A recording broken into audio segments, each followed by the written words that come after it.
Oke, ketemu lagi dengan channel Guide Kasarung. Kali ini kita sedang berada di jembatan Cidangyang, di mana jembatan Cidangyang ini di bagian hulunya terdapat salah satu peninggalan bersejarah, yaitu prasasti batu tulis Cidangyang Munjul yang terletak di Desa Lebak, Kecamatan Munjul, Kabupaten Pandeglang, Provinsi Banten.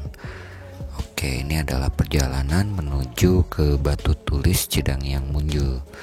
Kita menggunakan kendaraan roda 4 menuju ke Desa Lebak dengan kondisi jalan yang agak sempit dan lumayan kurang bagus juga, jadi terpaksa harus berhati-hati untuk menuju ke lokasi tersebut.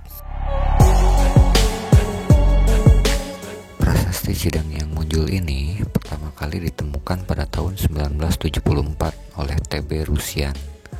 Namun pada tahun 1954 kemudian baru dipublikasikan hasil penelitiannya oleh Kasparis dan Mukhori, di mana prasasti Cidangyang ini sendiri ditulis pada media batu andesit dengan memiliki ukuran sekitar 3,2 meter kali 2,25 meter, di mana bentuk tulisannya sendiri dibuat dengan menggunakan teknik pahat, dan aksara yang digunakan adalah merupakan huruf Pallawa yang berbahasa Sanskerta. Oke, sobat YouTuber semua, kali ini kita masih tetap di kegiatan penelusuran jejak rempah, dan kali ini kita menuju ke prasasti batu tulis Cidangyang, Kecamatan Munjul, Kabupaten Pandeglang. Sekarang kita sudah ada di lokasi setelah melalui perjalanan yang lumayan melelahkan. Bagaimana kegiatan di prasasti batu tulis Cidangyang Munjul ini, kita ikuti terus. Ini di belakang saya nih Ketua HPI Provinsi Banten, Pak Sudirman. Ini aliran sungai utamanya, Pak, yang ini.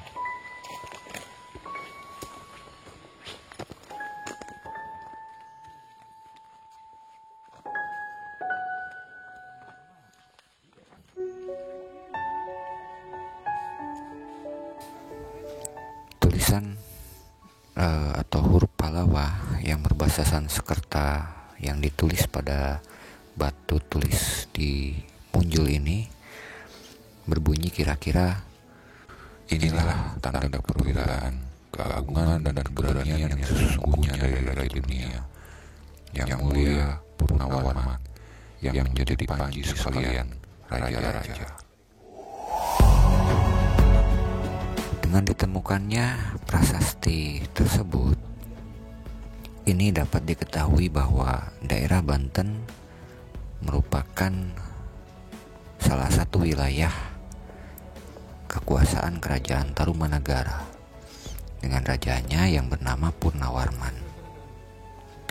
Selain prasasti Cidangyang sendiri yang berada di Munjul, Kerajaan Tarumanagara juga membuat sekitar 6 prasasti lain.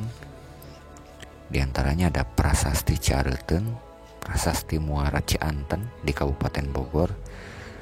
Diperkirakan di mana masa kejayaan Kerajaan Tarumanagara ini sendiri berakhir pada sekitar abad ke-7 Masehi.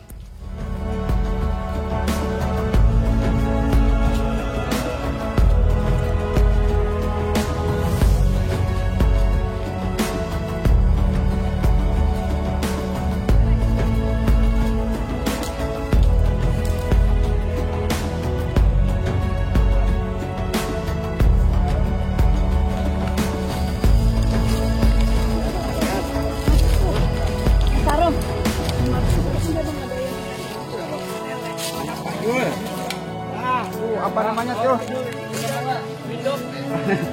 Pak Jul, Pak Winok, dah. Kita kalau perempuan kalau kita anak-anak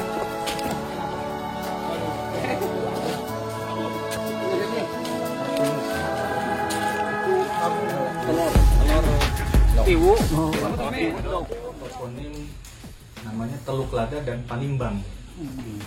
Nah, Teluk Lada itu sendiri sebenarnya sudah ada di peta yang saya tahu, yang sejauh saya tahu itu pada tahun 1771 saja sudah dipetakan oleh orang Eropa, namanya Paper Bay. Dan nama Panimbang sendiri berasal dari kata timbang, jadi panimbangan, jadi tempat penimbangan. Apakah kaitannya dengan pelabuhan yang ada di pesisir barat Pulau Jawa, khususnya di Selat Sunda ini, tempat sebagai berkumpulnya semua komoditas yang ada di pedalaman khususnya pedalaman Banten. Seperti kalau sekarang kita ada di Pandeglang, ada di Pulau Sari, ataupun ada di sekitar Saketi sampai ke Munjul ini, komoditas apa sebenarnya yang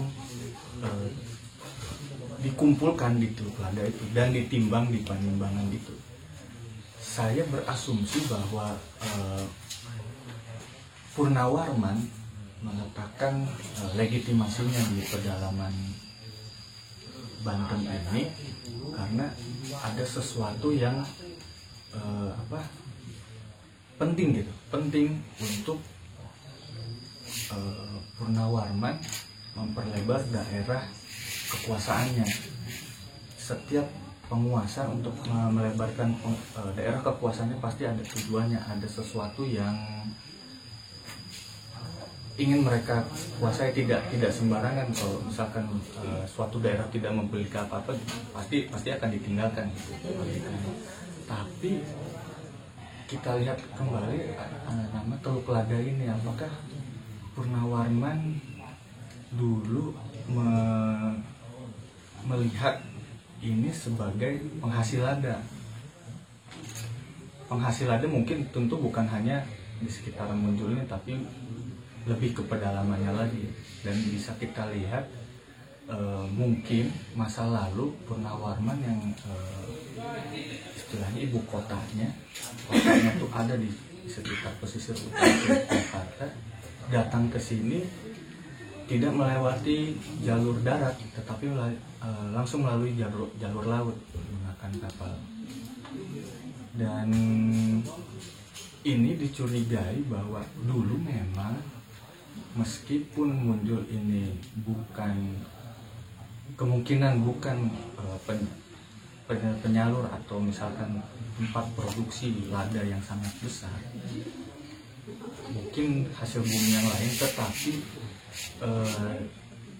lada-lada yang dikumpulkan dari pedalaman Banten itu larinya sebelum masa Kesultanan, kemungkinan lari ke Teluk Lada itu. Jauh ini memang ada beberapa dugaan tinggalan arkeologis berupa batu-batu yang dilubangi, batu-batu yang banyak orang di sini sih mengenalnya batu lumpang ya. Kalau nggak salah ada di aliran sungai di sekitar sini, dan beberapa memang banyak berbentuk, tergantung orang menafsirkan itu apakah dia berbentuk batu telapak kaki atau itu sifatnya alami. Tapi memang ada beberapa batu lumpang yang ada di sekitaran aliran sungai Cileunyi. Oke. Ya.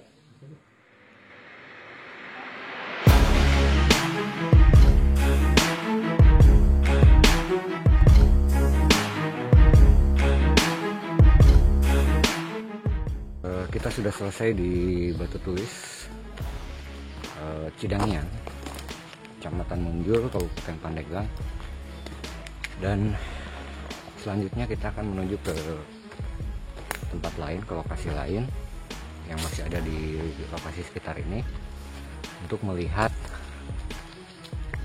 peninggalan-peninggalan lain yang diduga adalah benda cagar budaya. Oke, kita lanjut.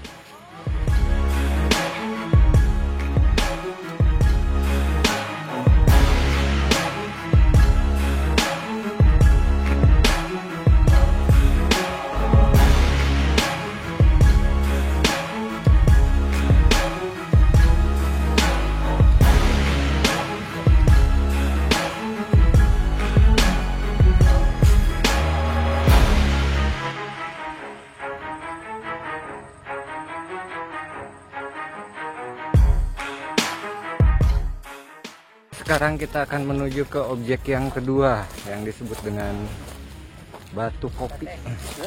Ada apa aja di sana? Nanti kita lihat ya. Mana? Ijan. Hah? Ijan. Kijan. Ijan mah anu tilu.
Sudah berada di lokasi batu kopi, di mana di lokasi ini bentuknya adalah sungai, dan di sekitar sungai ini banyak terdapat batuan-batuan yang berlubang, yang ada juga sebagian yang mirip batu dakon atau batu lumpang.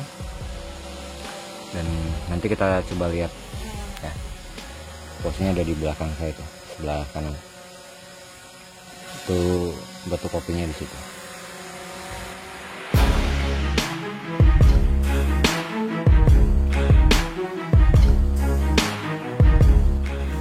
Penelusuran jejak rempah yang ada di Provinsi Banten kemudian membawa kami ke daerah Munjul, di mana di lokasi tersebut merupakan salah satu peninggalan bersejarah cagar budaya Provinsi Banten, di mana batu tulis Cidangyang ini sendiri terletak di bagian hulu, yang mana aliran sungainya menuju ke Ciliman yang bermuara di wilayah Panimbang. Nama Cidangyang sendiri berasal dari kata Ci dan Dangyang, yang mana Ci artinya air dan Dangyang artinya pendeta atau pemuka agama.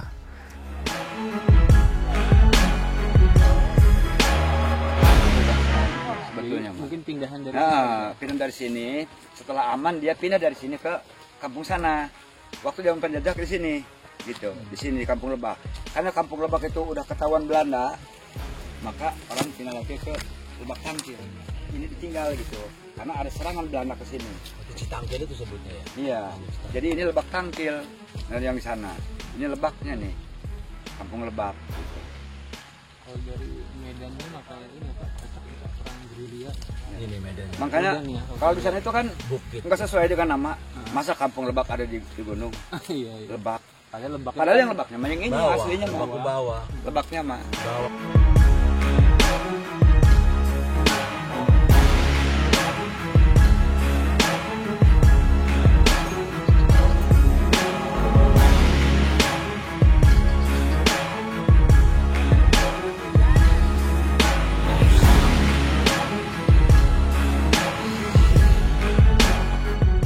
Oke sobat YouTuber semua, ternyata objek yang selanjutnya tidak kalah menarik.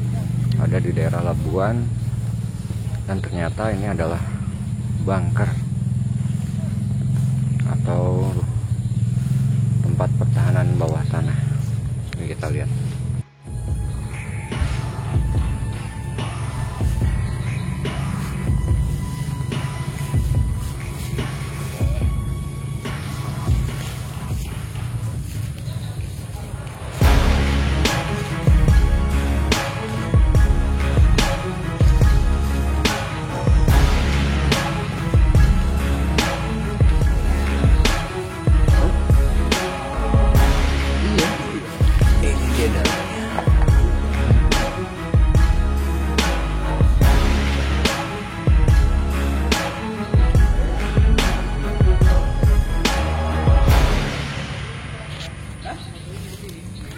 Oke, ini bunker 1.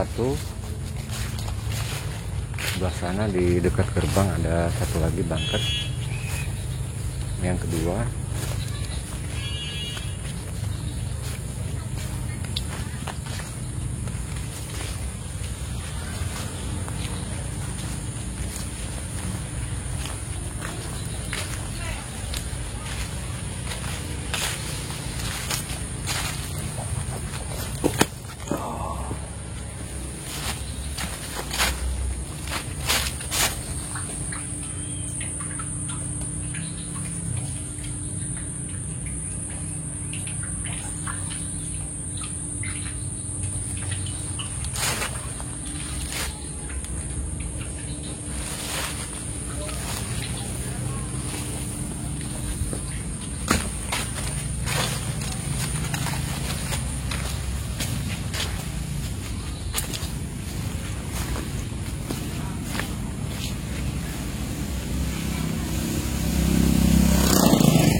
Bunker yang ketiga, posisinya yang bawah ini,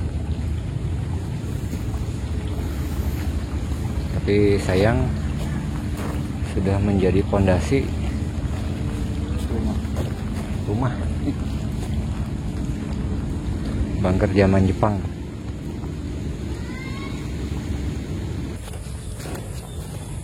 Oh, ini dia bunker keempat.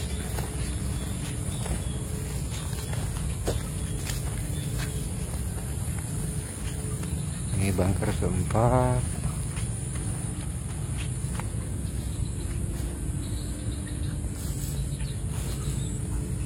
Di posisinya kemungkinan besar di daerah ini adalah lokasi pertahanan Jepang.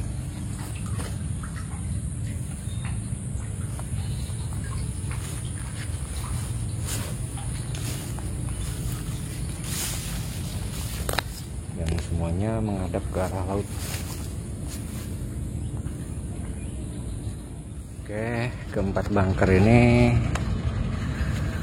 keseluruhannya ada di daerah Labuan.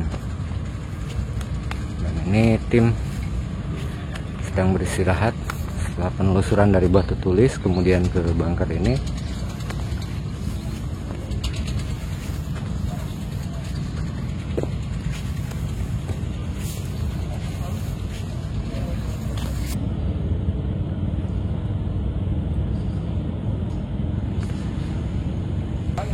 Kami pada langsung atau Wah, ini terasa pasar Labuan. Oke, sobat YouTuber, itu saja penelusuran kali ini. Kita sudah selesai. Tadi kita sudah selesai dari Munjul, kemudian kita ke Labuan melalui Panimbang, dan sekarang ini objek yang terakhir. Ada 4 bunker keseluruhan. Dan kegiatan hari ini kita sudah selesai dalam rangka menelusuri jejak rempah yang ada di Banten. Terima kasih. Sampai ketemu di video selanjutnya. Assalamualaikum warahmatullahi wabarakatuh.